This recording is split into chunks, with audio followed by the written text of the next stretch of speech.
Sa ibang balita, todo na ang ginagawang paghahanda ng pamahalaan para sa gaganaping World Economic Forum at APEC Summit dito sa bansa sa taong 2014 at 2015. Kabilang na dito ang pagsasaayos o rehabilitasyon ng Rojas Boulevard na dadaanan ng mga delegado galing sa iba't ibang panig ng mundo.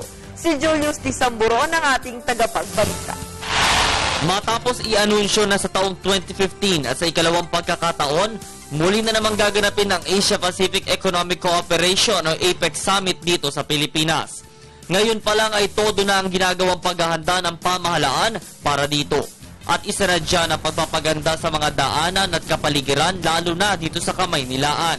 Kaya't naglabas ngayon ang halos 250 milyong piso ang Department of Budget para sa makeover nito na siyang magsisilbing red carpet ng mga dadaang VIP mula sa iba't ibang delegado ng iba't ibang bansa.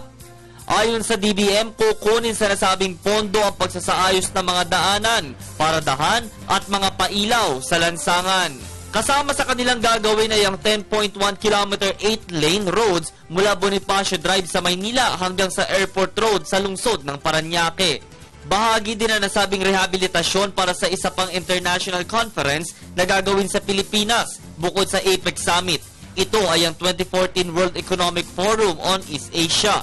Ayon kay Budget Secretary Florencio Abad, isa ang Rojas Boulevard bilang pangunahing daanan sa lungsod ng Maynila at siya din naman dapat pagandahin pa dahil dinadaanan ito ng mga lokal at dayuhang turista.